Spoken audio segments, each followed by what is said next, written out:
Hi, my name is Sarah, and I'm 26 years old. I became an orphan at a young age when my parents tragically died in a car accident. With no extended family to care for me, I was placed in an orphanage, where I spent about 3 years before being adopted. My adoptive parents turned out to be billionaires, completely transforming my life. They gave me a loving and fulfilling childhood, but they preferred to keep my adoption low-key. They believed in doing good without seeking attention. When I turned 18 and moved into my own place, my adoptive parents focused on expanding their business. They traveled to Europe in search of new opportunities. Around that time, I met Mark, my now ex-husband, while we were in college. We clicked almost instantly. Mark was cheerful and caring, and as we went on dates, our bond deepened. Eventually, we became an official couple. Everything seemed perfect between us, except for one significant issue: Mark's family didn't like me. I met them for the first time after we had graduated and found stable jobs. By then, Mark and I had been together for 4 years and were already engaged. He wanted to introduce me to his parents when he felt we were both in a secure place in our lives, but he had warned me that they were judgmental about who their children dated. This made me nervous, especially since they had no idea about me or our engagement. The night before meeting them, I couldn't hide my anxiety. "They're going to hate me," I told Mark. "They won't, I promise," he reassured me. "Do you really think they won't judge me even more when they find out we're engaged?" I asked skeptically. "Even if they do, it won't matter. Their opinions don't affect how I feel about you," he said firmly.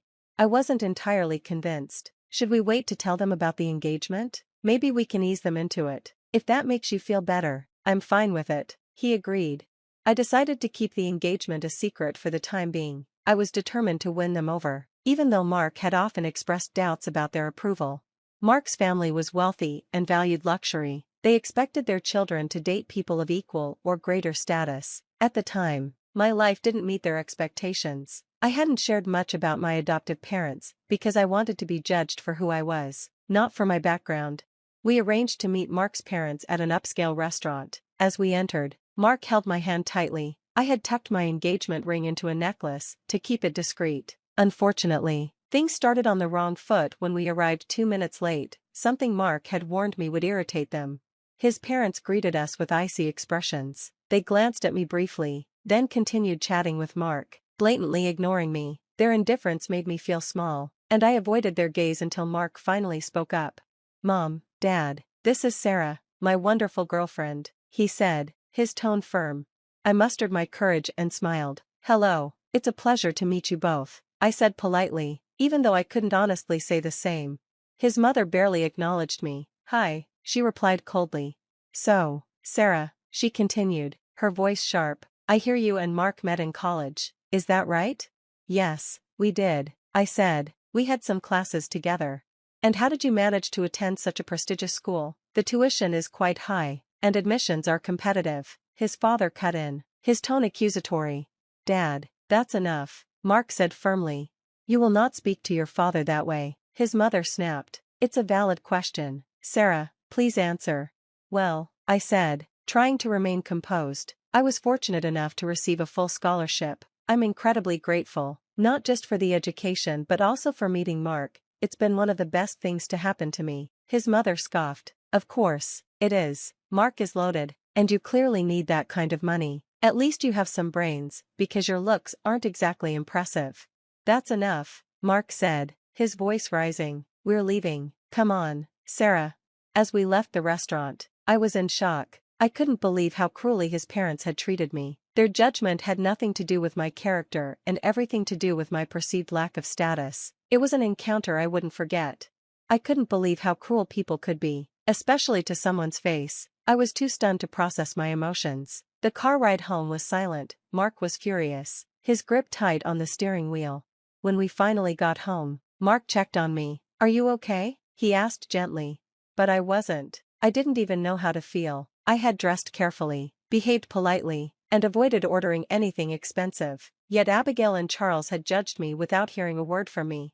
After that awful dinner, Mark didn't speak to his parents for weeks. They sent him a text accusing us of being disrespectful for walking out, but Mark ignored it. When he finally replied a month later to tell them we were engaged, they were livid. Mark warned them that he wouldn't tolerate any more insults toward me. His parents reluctantly offered to pay for our wedding, but only if they could control every detail. Neither of us wanted that, so we decided to elope. My adoptive parents, still in Europe, supported our decision wholeheartedly. They were just happy to see me happy and even sent us a gift, an expensive painting. Mark raised an eyebrow at its value, but I brushed it off, knowing my parents were generous and had the means. Not long after our wedding, Abigail and Charles hosted an anniversary party and, surprisingly, invited me. I was hopeful that this might be a turning point. Maybe they were trying to make amends. But when we arrived, the evening turned into yet another humiliation. The other guests, around 30 of them, followed Abigail and Charles's lead, ignoring me entirely. I stayed close to Mark, but every attempt I made to join conversations was dismissed. People either looked me up and down before walking away or kept speaking to Mark as though I hadn't said a word. By the end of the night, I felt completely humiliated. When Abigail and Charles gave a toast, their words only twisted the knife further. They joked about being so blessed to have everyone important in their lives here tonight, followed by pointed laughter. It was clear I wasn't included in that sentiment. The thinly veiled jabs continued, and I couldn't take it anymore. I quietly ordered an Uber and left, crying all the way home. When Mark got home later that night, he was livid. "Why did you walk out like that? Do you know how embarrassing that was for me?" he demanded. I stared at him, stunned. "What are you talking about?" I asked, my voice trembling. "Don't play dumb with me, Sarah. I had to listen to my parents yell at me for hours while everyone pitied me for being married to you. Are you serious?" "What about me?" I shot back. I was humiliated by everyone there. "Your parents mocked me during their toast. How can you expect me to just sit there and take that?" "I'm not saying it was right," Mark replied, frustrated, "but you could have dealt with it for one night. It was my parents' anniversary, for God's sake. You have no idea what it feels like to be treated that way." Everyone was laughing at me. I said, my voice breaking. "My parents expect an apology from you," he said coldly. "An apology? From me?" I asked, incredulous. "I want one from them first. They humiliated me." Mark's voice hardened. "Maybe my parents were right about you. You're impossible." With that, he stormed off to the guest bedroom. I couldn't understand his sudden change in behavior. He had always stood up for me before. Was it really so bad for him after I walked out? Couldn't he see that my leaving was the clearest sign of how deeply they'd hurt me? The tension between us only grew. Mark didn't speak to me for a week. Meanwhile, I received a barrage of texts from his parents, calling me ungrateful and an embarrassment. I tried reaching out to Mark, but he ignored me. I finally decided to swallow my pride and apologize, even though it felt humiliating. I loved Mark and didn't want our relationship to fall apart over this. But things only got worse. When Mark's parents began hosting weekly family dinners, Mark insisted on attending, and I went with him the first time. As soon as we arrived, the tension was palpable. Charles and Mark's siblings glanced at me awkwardly but said nothing, while Mark left me standing alone to catch up with his family.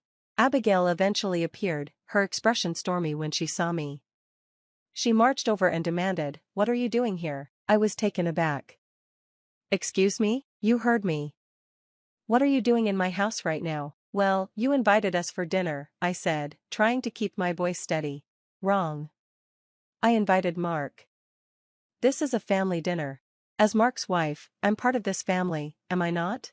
"Absolutely not," Abigail snapped. "An orphan like you deserves no place in this family. Did you think you could hide that detail from us? We do background checks on our children's spouses, and you are nowhere near my son's league. I will never accept you here." "Why not? Is that the only thing that determines whether I belong in your family?" I asked, my voice steady despite the lump in my throat. "You're judging me for my background? For things beyond my control? Does it not matter that I love your son and make him happy?" She sneered. "Happiness? If that made people rich, the world would be full of billionaires. You're ugly, poor, and you'll never fit into our elite circles." I couldn't believe what I was hearing. "Why are you being so superficial? Are you afraid I'll damage your reputation? You never even gave me a chance to prove who I am." "Sarah, that's enough," Abigail spat, dismissively shoving money into my hands. Take this and get yourself an Uber. Leave. Now. I turned to Mark for support, but he simply stood there, silent. His lack of defense for me stung more than his mother's words. With tears brimming in my eyes, I grabbed the cash and left. The Uber ride home was a blur of tears and heartbreak. Mark's silence that night lingered. Days passed, then weeks, and still, he refused to talk to me. He acted like I was the one at fault for standing up for myself, even as his parents used my past as a weapon. For the first time in our marriage, I felt utterly alone. The weekly family dinners carried on without me. At first, it hurt, but soon I began to welcome the solitude. One night, desperate for comfort, I called my parents. "Hey, sweetheart," my dad said warmly when they answered. "How's everything going?" "It's not great," I admitted, my voice trembling. "What's wrong, honey?" my mom asked, concerned. "If you need help, you know we're always here for you." I hesitated before explaining. Mark's family is difficult.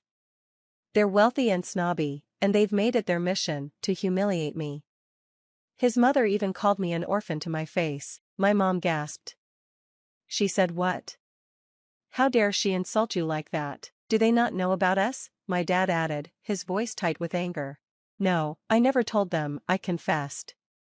I didn't want them to like me for my background. I wanted to be judged for who I am. Sweetheart, my mom said gently but firmly, are you sure this is the man you want to be with? I love him, but I can't live like this, I admitted. Don't worry, Dad said, his voice laced with determination. We'll handle this. Your mom and I are coming to visit next week, and we'll set things straight. Their words felt like a lifeline. For the first time in weeks, I felt hopeful. When my parents arrived, they treated me to a spa day, insisting I deserved it. While I was being pampered, they set their plan into motion. The next evening, they arrived unannounced at the family dinner Mark's parents were hosting at a posh restaurant. According to Dad, the atmosphere shifted the moment they walked in. Abigail and Charles recognized him immediately, their smug expressions faltering. Mr. Larry, Charles stammered. What brings you here? Dad smiled coolly. Oh, I just happened to see some familiar faces, and thought I'd say hello. Familiar faces? Abigail asked, confused. Yes, my daughters-in-laws. He glanced around. But where is Sarah, your daughter? Abigail stammered, color draining from her face. Yes, Sarah is my daughter. My wife and I adopted her years ago. I understand she's been having some issues with you, Dad said pointedly. Abigail tried to defend herself. She hid this from us. If we'd known, Dad cut her off. She didn't want special treatment because of her background.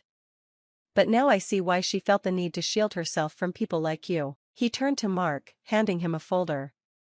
These are divorce papers. My daughter deserves better than this. With that, my parents left. Later, I learned that Dad's business associates began withdrawing their support from Charles's company. It wasn't long before their empire began to crumble. Mark signed the divorce papers without a fight. While his family's cruel messages flooded my phone, I felt nothing but relief. My parents and I took a long vacation afterward, giving me time to heal and rediscover myself. Losing Mark was painful, but I learned an important lesson. I deserve love and respect, and I won't settle for less. I'm forever grateful to my parents for showing me my worth and helping me reclaim my life.